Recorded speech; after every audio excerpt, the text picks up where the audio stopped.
In this video, you'll learn how to effectively use the Claude Code command line interface, commonly referred to as Claude Code CLI. By the end of this tutorial, you will be familiar with the different methods of interaction, basic navigation commands, useful keyboard shortcuts, and how to reference your files. To begin, you can use Claude Code CLI in two primary ways. The first method is interactive, where you simply type Claude and press enter. This method allows for chatting back and forth, making it suitable for tasks that require fixing multiple files. The second method is for one-off commands, where you can type a specific task, such as Claude fix grammar in lesson.txt. This approach is best for quick tasks that do not require ongoing interaction. Once you initiate a session by typing Claude and hitting enter, you can navigate using common /commands. For example, typing /help will display all available commands, which can be useful for finding specific functionalities. If you need to clear your chat history, you can use the command /clear, which starts a fresh chat. To manage your API costs, the /compact command shortens the chat. When you are finished using Claude, the /exit command will close the session and return you to your normal PowerShell environment. To enhance your productivity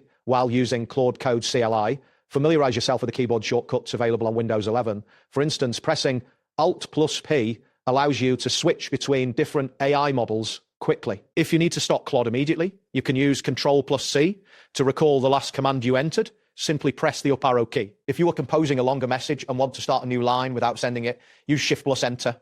These shortcuts will significantly speed up your workflow. When working with files, referencing them in your commands is straightforward.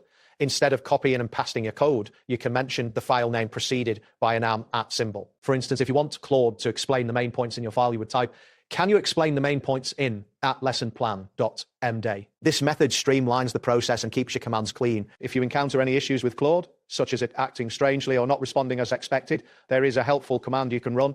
In your PowerShell, type Claude Doctor.